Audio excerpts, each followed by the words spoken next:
mi favor, conmigo puedo ver, llenando hoy mi ser.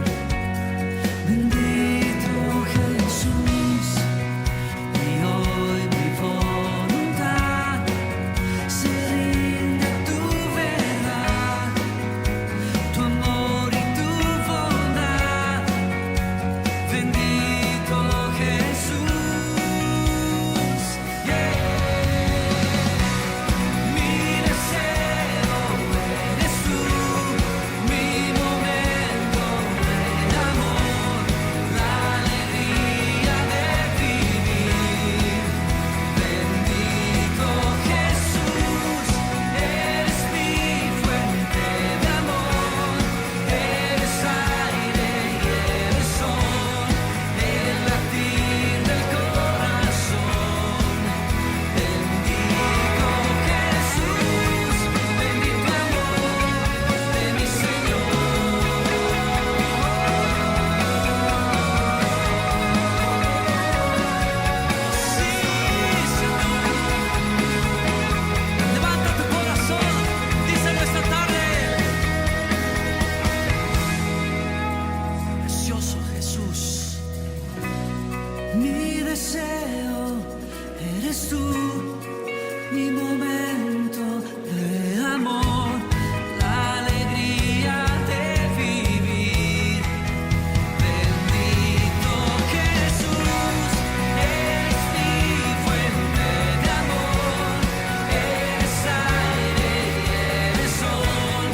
el latir del corazón.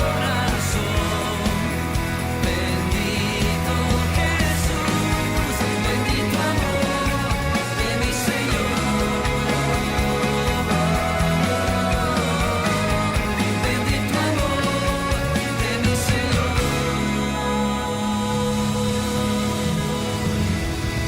Sí, hombre, nuestro deseo eres tú, nuestra delicia eres tú, Señor. Mi deseo eres tú, mi momento de amor, la alegría de vivir. Bendito Jesús, eres mi fuente de amor, eres aire, eres sol, el latir del corazón. Bendito Jesús, bendito amor de mi Señor.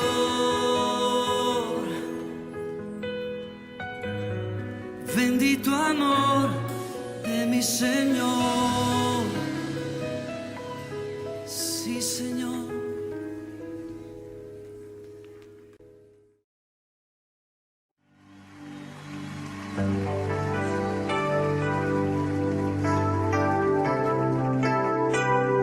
¿Por qué no le cantas conmigo?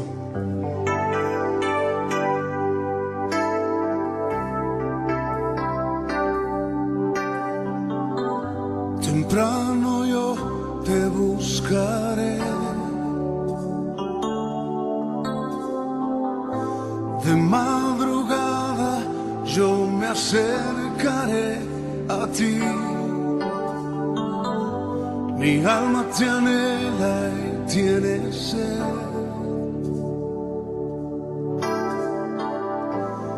para ver tu gloria y tu poder.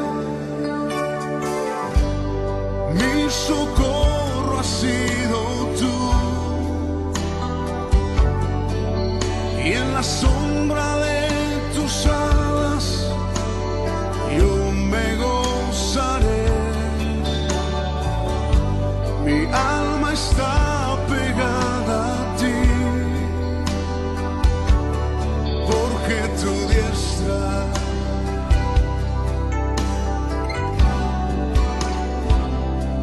me ha sostenido. Oh, tu diestra me ha sostenido.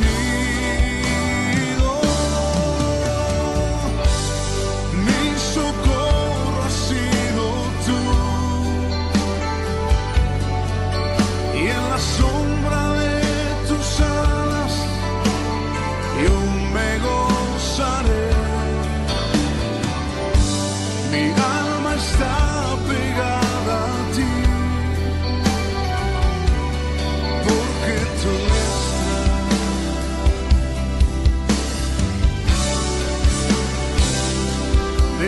sostenido. Oh, tu diestra me ha sostenido.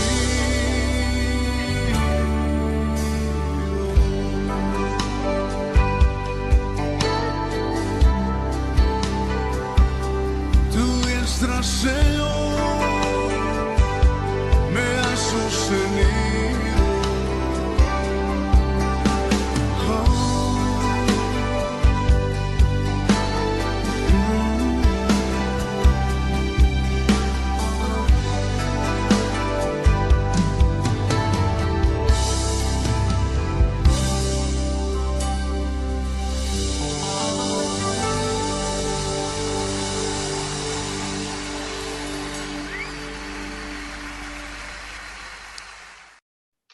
Muy buenos días, queridos hermanos y amigos. Esta mañana vamos a tener este tiempo de reflexión de la palabra de Dios con todos ustedes. Y para empezar este tiempo de escuchar la palabra de Dios, tanto ustedes como yo, vamos a orar. En el nombre de Cristo Jesús, bendito Dios, nos acercamos a tu presencia, rogándote que tú tengas misericordia de nosotros y que sigamos, Señor, cubiertos bajo tu gracia.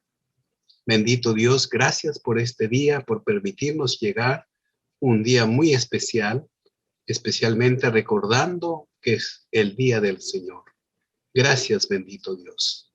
Permítenos escudriñar tu palabra, discernirla, Señor, y poder tener este alimento espiritual para el día de hoy entre todos nosotros. Gracias una vez más, en el nombre de Cristo Jesús. Amén. Bien, mis hermanos y amigos, en esta oportunidad tenemos también como día especial el Día de los Padres. Pero sobre todo es el Día del Señor. Entonces, con este motivo vamos a dar lectura a la carta de Filemón, escrita por el apóstol Pablo. Entonces, para lo cual voy a invitarles a dar lectura en la versión Reina Valera del 60. Entonces, vamos a leerlo todo el libro de Filemón, que son solamente 25 versículos. Entonces, los invito a cada uno de ustedes a poder tomar sus Biblias y luego podemos dar lectura juntos. Dice la escritura de esta manera. Pablo, prisionero de Jesucristo, y el hermano Timoteo al amado Filemón, colaborador nuestro, y a la amada hermana Apia y a Arquipo, nuestro compañero de milicia, y a la iglesia que está en tu casa.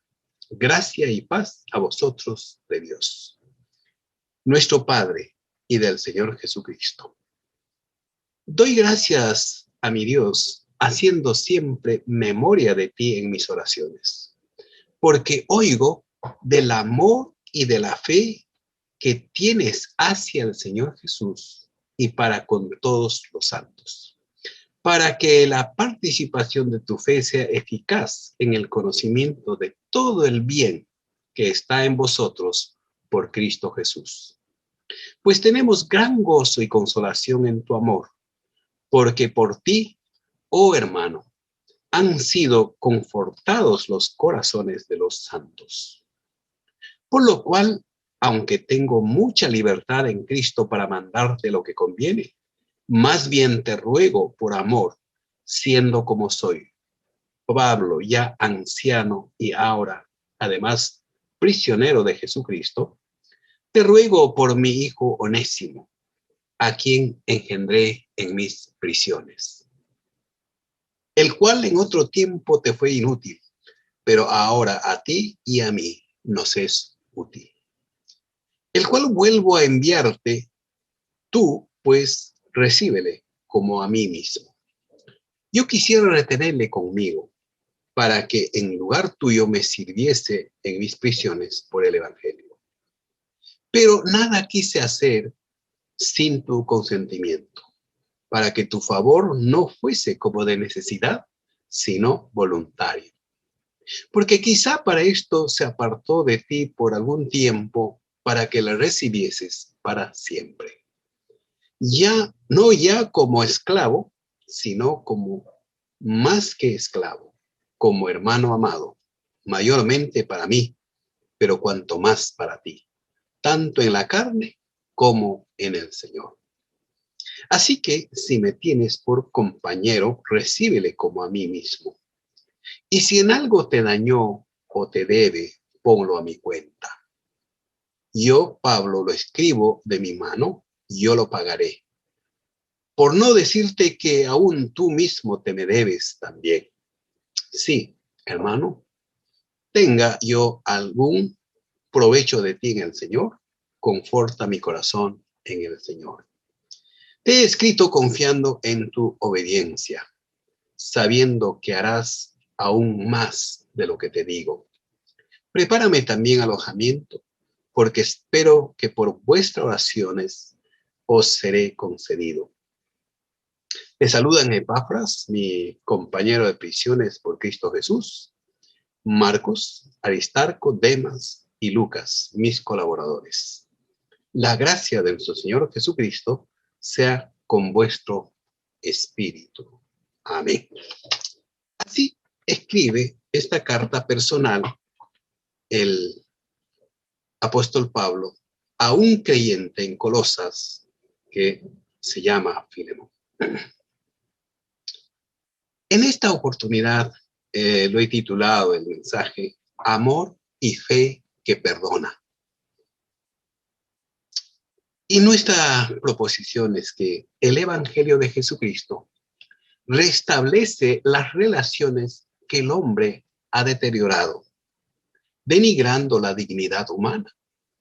Cristo restablece la dignidad a cada ser humano sin acepción de personas.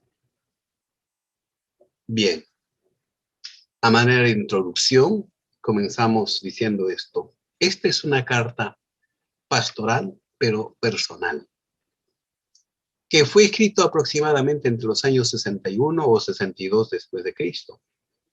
Y está dirigido a un jefe de familia en Colosas. Como también muchos de entre nosotros somos jefes de familia aquí en Lima. Entonces, mis hermanos, esta carta fue escrita a uno de sus jefes allá en Colosas, llamado Filemón, que en griego quiere decir afectuoso. Y posiblemente dicen los comentaristas que él era un empresario textil, ¿no? Que tenía varios esclavos, muchos esclavos quizá. Entre ellos fue Onésimo, que en griego quiere decir útil o muy servicial, ¿no? Quien fugó posiblemente llevándose algunas cosas del amo, robándole quizá dinero, pero por la gracia del Señor providencialmente tiene un encuentro en Roma con el apóstol Pablo, llegando a ser siervo de Cristo Jesús y útil a la iglesia. También dirige la carta a los hermanos Apia y Arquipo, que posiblemente sea la esposa y el hijo respectivamente, pero esto no está seguro, posiblemente sea eso, dice. Y también esta carta está dirigido saludando a los hermanos que se congregan en la casa de Filemón. Muy bien, esta epístola he tratado de dividirlo en 4 partes. En primer lugar, vamos a ver a la identidad y saludos del remitente y de su entorno. De los versículos 1 al 3, donde Pablo va a presentarse como prisionero de Jesucristo, juntamente con Timoteo, quien posiblemente como su discípulo o hijo espiritual está acompañándole, ¿no? Que se dirigen entonces en este caso al amado Filemón y lo llama su colaborador, es decir, colaborador en la causa de Cristo Jesús, ¿no? Bien, en el segundo versículo dice, y a la amada hermana Apia y Arquipo, como habíamos dicho, posiblemente sea familia de Filemón, esposa e hijo, pero aquí no nos confirma esa relación. No obstante, Arquipo es un compañero de milicia, es decir, milita en las filas de Cristo Jesús. Y lo mismo los saludos es a la iglesia que se congrega en la casa. Gracia y paz a vosotros de Dios nuestro Padre y del Señor Jesucristo. Así dice esta primera parte. Podemos aquí mencionar, hermanos, algo importante. Filemón, al conocer el Evangelio de Cristo, comenzó a plantar una iglesia en su casa. Es así como las iglesias en un principio comenzaron a echar sus raíces. Así se comenzó a fundar las iglesias.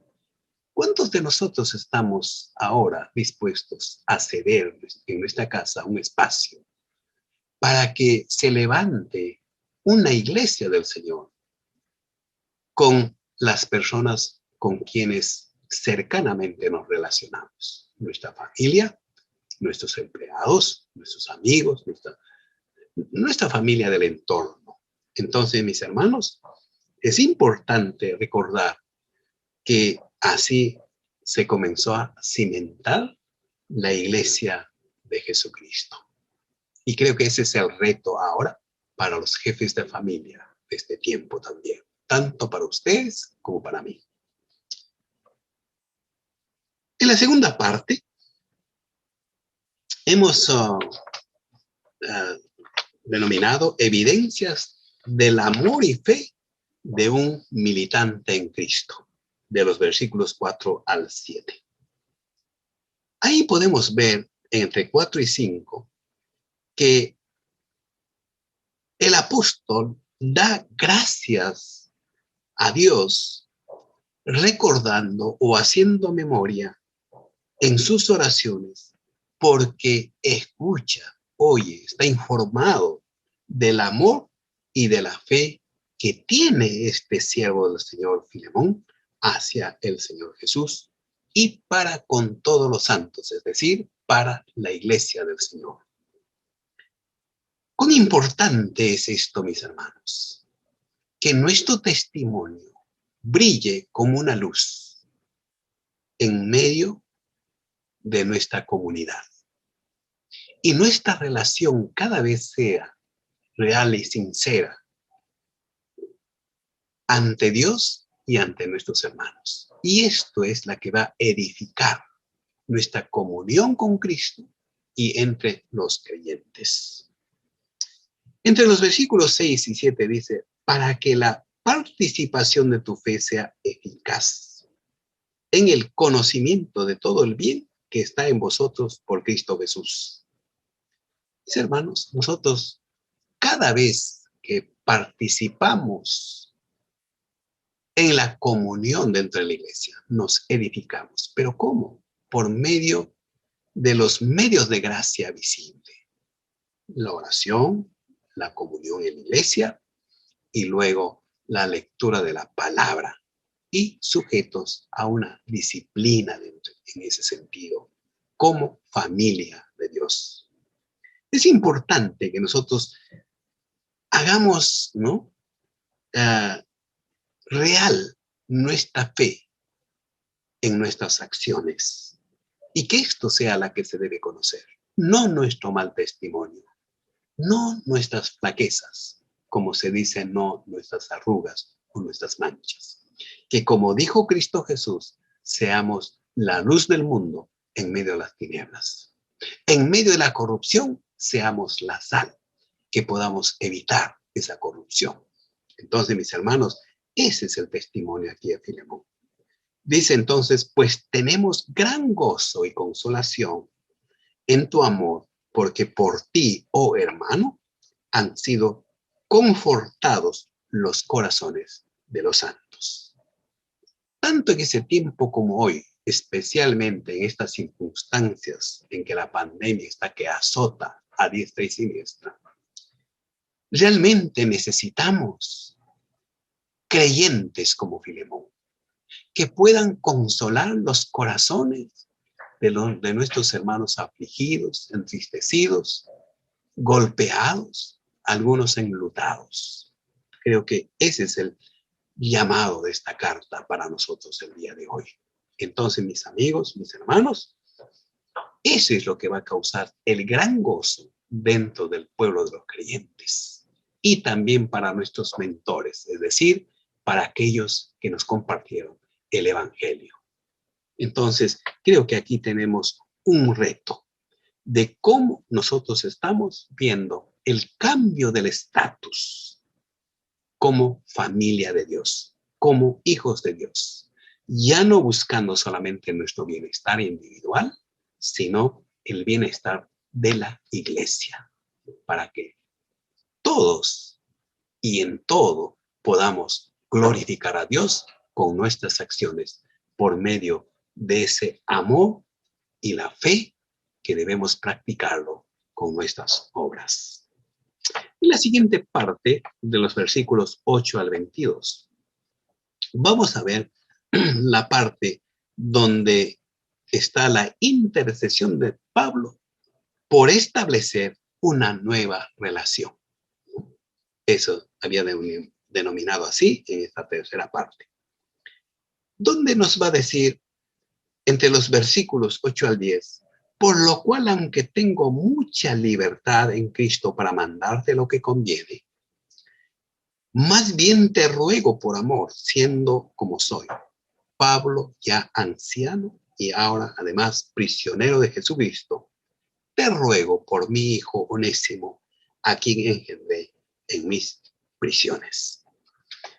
Muy importantes, hermanos, aquí la manera de cómo Pablo persuade a este siervo fiel del Señor, no hiriendo susceptibilidades, sino más bien sembrando el amor, la confianza, la certeza de la práctica de su fe, también en esta circunstancia que le está exponiéndole. En este caso, Onésimo, como habíamos dicho, era un esclavo fugitivo que había huido y posiblemente se refugiado allá en Roma, porque en la multitud de los esclavos él podía confundirse. Pero en los pueblos pequeños posiblemente él hubiera sido capturado, apresado y quizás ejecutado, ¿no? Y por la gracia, por la providencia del Señor, tiene este encuentro con el cazador de almas, vamos a decir que es el apóstol Pablo.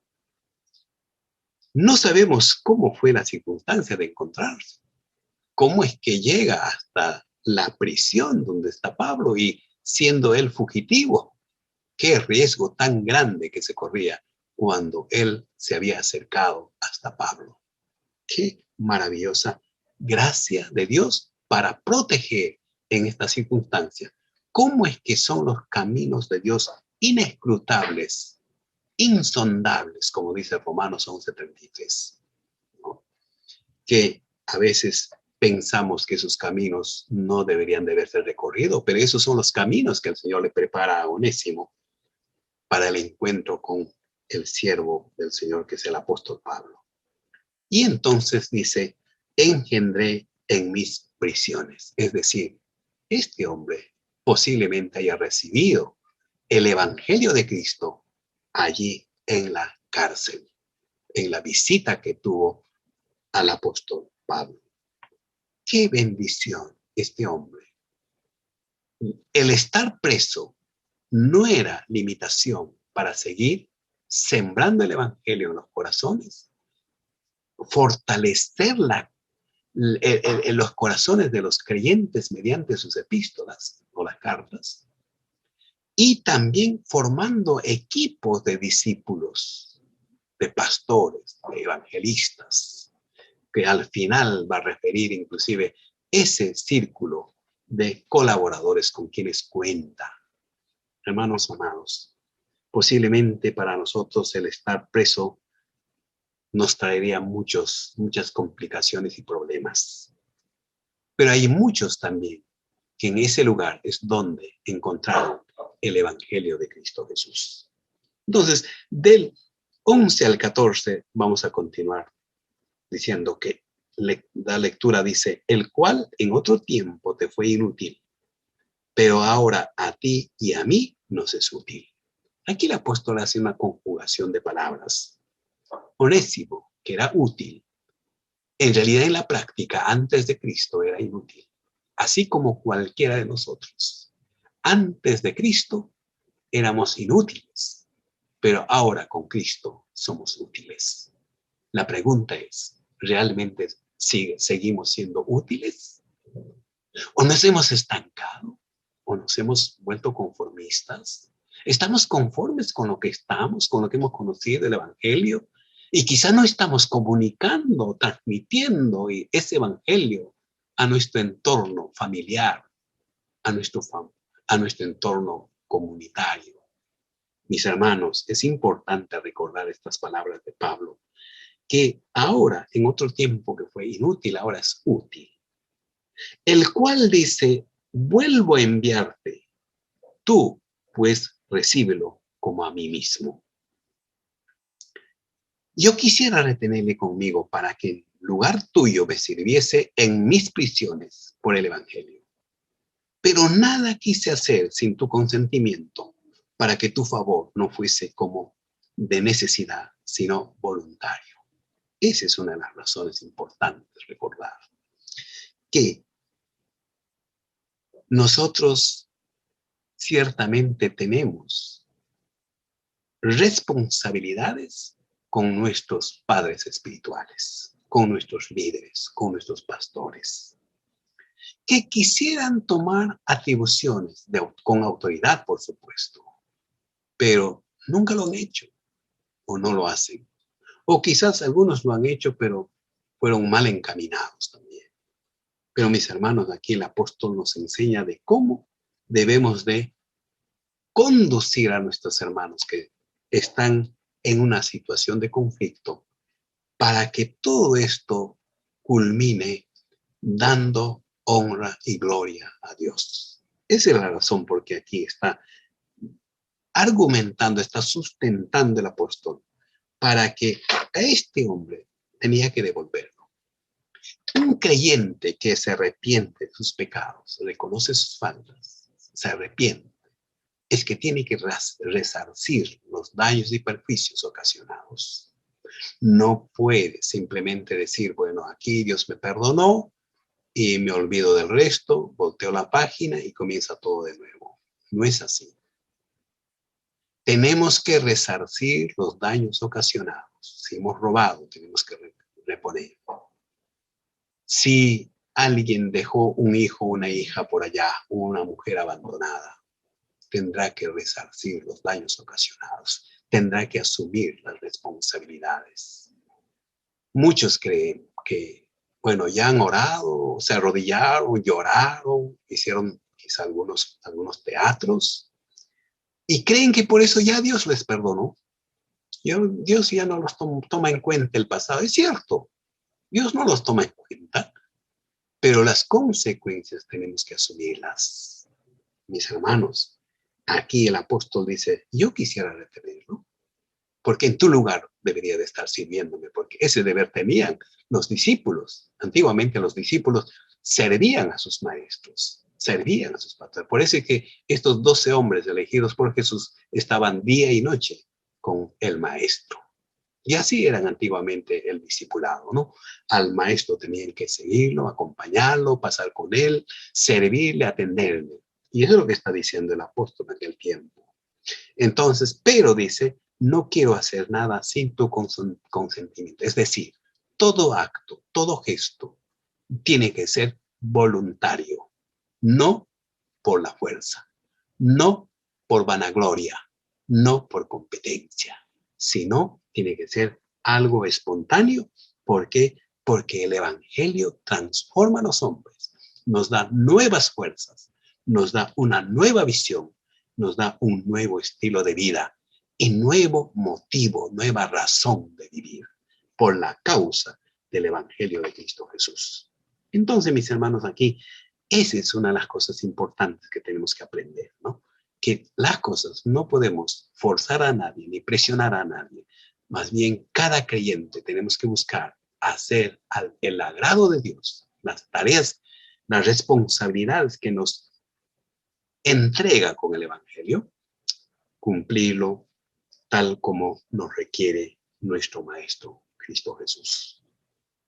Del versículo 15 al 22 va a decir de esta manera: porque quizás para esto se apartó de ti por algún tiempo, para que lo recibieses para siempre. Es decir, esta relación nueva en Cristo ya no es solamente para este mundo, para esta vida, es para la eternidad. Ciertamente Onésimo tenía que volver y asumir sus responsabilidades. Posiblemente volvió a trabajar y estaba esperando solamente las órdenes de su amo para que le diga: esto daño, el daño que me ocasionaste, tendrás que pagarlo de esta manera. O quizá simplemente la condonaba, no lo sabemos, pero él volvió como creyente a enfrentar el problema y a asumir su responsabilidad. Y también Pablo lo sabía eso. No podía retenérselo a algo que era de otro, porque antes tener un esclavo era tener un bien, es decir, era como una fuerza de trabajo que le pertenecía a otro. Y en ese tiempo, esta es la manera de cómo se ha estado echando raíces para la liberación, para salir de ese régimen de la esclavitud. Qué maravillosa gracia del Señor, mis hermanos. En el Perú, uno de nuestros presidentes recién decretó la libertad de los esclavos, por ejemplo, ¿no? Gracias a estos raíces que se empezaron a echar con el Evangelio a través del mundo. Dice aquí el 16, no ya como esclavo, sino más que un esclavo. El esclavo con el amo tiene diferencias, distancias.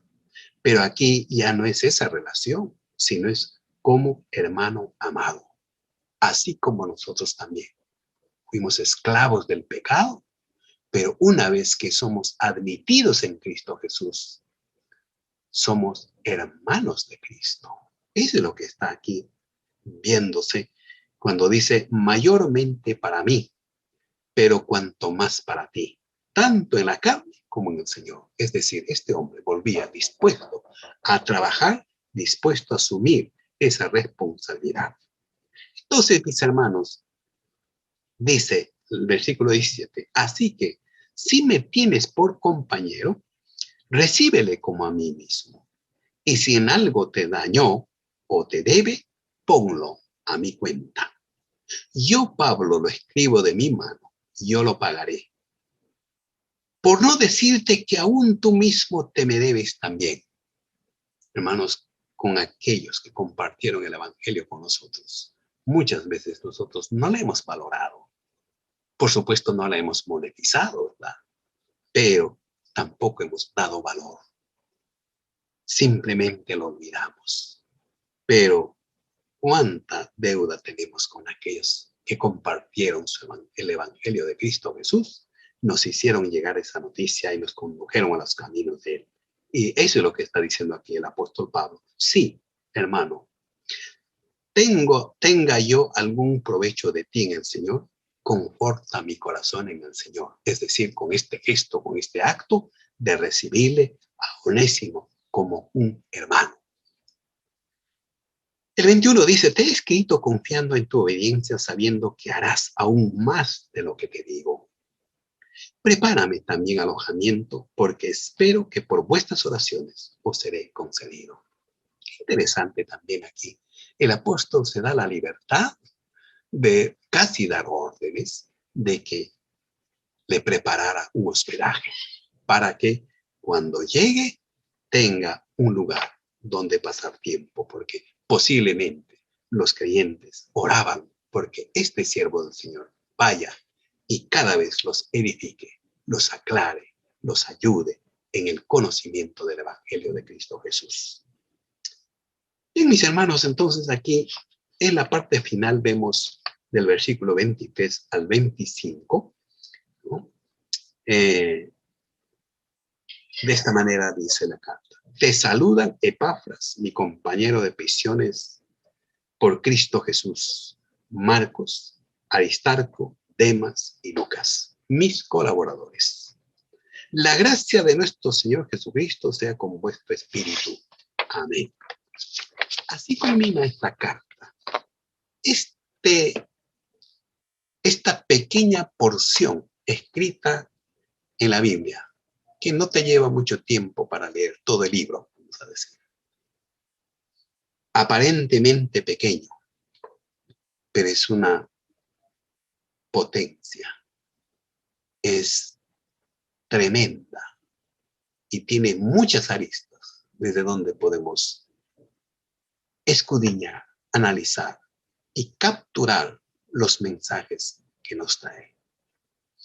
Para mí, personalmente, en este día, dirigiéndome a los creyentes, quisiera decir que aquí al final, cuando refiere, te saludan Epafras, Marcos, Aristarco, Demas, Lucas, mis colaboradores.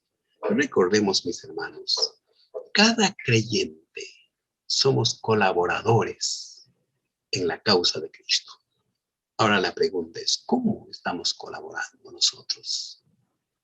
Porque a cada uno de nosotros nos toca edificar la iglesia, edificar, extender el reino de Dios, porque somos embajadores de Cristo, así dice la Escritura. ¿Cómo estás representando el reino de Cristo en este mundo? ¿Realmente representamos a ese reino o estamos de manos con el mundo?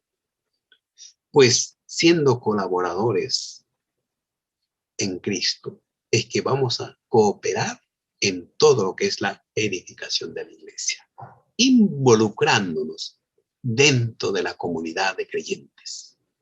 Lamentablemente, muchos somos, vamos a decir, cristianos. A veces pareciera que somos de nombre. Esperamos que esto no seamos cristianos nominales, como se dice, sino que seamos cristianos genuinos.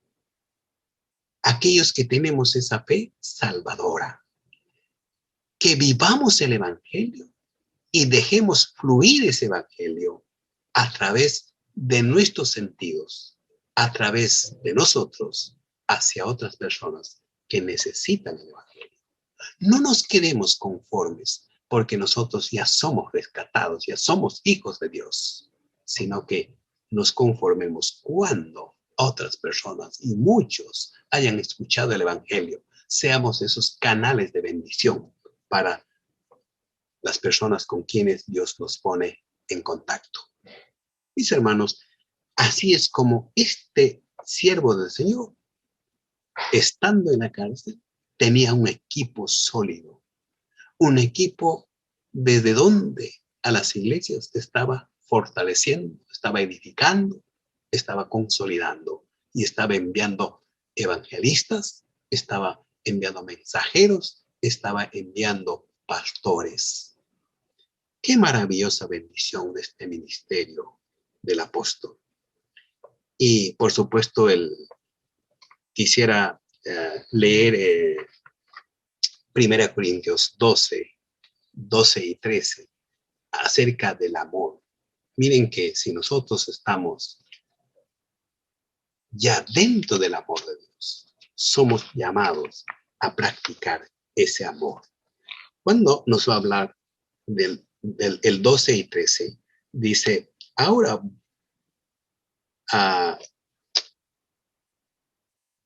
1 Corintios 12 y 13. Porque así como el cuerpo es uno y tiene muchos miembros, pero todos los miembros del cuerpo, siendo muchos, son un solo cuerpo, así también Cristo. Porque por un solo espíritu fuimos todos bautizados en un cuerpo, sean judíos o griegos, sean esclavos o libres, y a todos se nos dio a vivir de un mismo espíritu. Miren que aquí inclusive ya prácticamente Onésimo es parte de ese equipo. Este esclavo ya está con los libres. El médico Lucas está formando parte de este equipo juntamente con este esclavo Onésimo. Y Pablo se va a identificar también como prisionero o esclavo o cautivo de Cristo Jesús. Yo creo que esa comunidad maravillosa de Dios, cómo funciona para edificar la iglesia, que es el cuerpo de Cristo. Para finalizar, mis hermanos, quisiera decir a los jefes de familia de hoy, ¿cómo estamos colaborando en la causa de Cristo dentro de nuestra familia? Veamos el ejemplo de Filemón. Como hemos leído, podemos encontrar cómo es que este hombre, al conocer el Evangelio, no se quedó simplemente él solo conociendo y regocijándose que era el Hijo de Dios, sino que él levantó una iglesia, un lugar, un altar de adoración con todas las personas de su entorno. Y otro ejemplo tenemos también en Génesis 35, 1 al 5, el ejemplo de Jacob. Quisiera leerlo.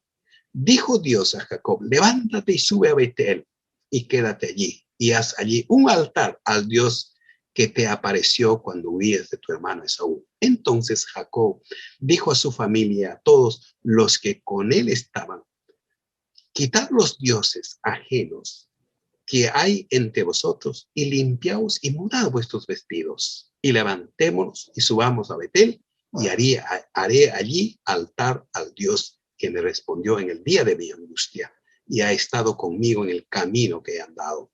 Así dieron a Jacob todos los dioses ajenos que había en poder de ellos y los zarcillos que estaban en sus orejas, y Jacob los escondió debajo de una encina que estaba junto a Siquem.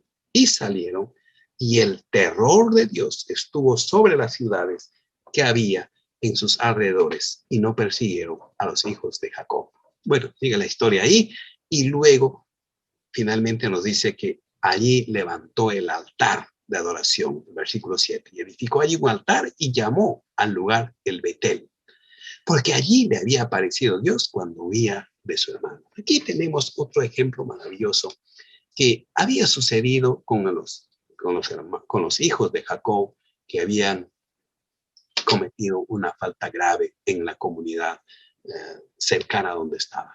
Entonces entró un temor a Jacob y tenía que levantar y salir de allí. Y Dios le encamina así. Pero, ¿qué hace? Convoca a ellos para que dejen sus ídolos, los hijos, se deshagan de sus ídolos. Y luego él iría a este lugar donde Dios se le apareció para levantar un altar de adoración. Y así lo hizo. Eso es lo que tenemos que hacer también nosotros, mis hermanos. Nuestros hijos, nuestra descendencia, tiene que estar encaminado. Tenemos que enseñarles cómo levantar el altar de adoración a nuestro Dios. Querido hermano y hermana, quizá amado consiervo, esposo, padre, marido, y también a las esposas, quisiera animarles. La mejor herencia que usted y yo podemos dejar a nuestros hijos es el temor de Dios. Es enseñarle cómo levantar el altar de adoración en nuestros hogares, con nuestras familias, que Dios nos concedió tener en esta tierra. Esa es la mejor herencia, más que la educación, más que una herencia de una casa, más que los bienes que podemos dejar. Esa herencia nadie se la va a quitar y eso será una herencia para la eternidad. Que el Señor nos bendiga y que lo pasen este día con gratitud al Señor, porque todavía el Señor nos permite respirar y tener este tiempo de alegría, de celebración con nuestra familia, pero como hijos del Señor, como familia en Cristo Jesús. Bendiciones, mis hermanos.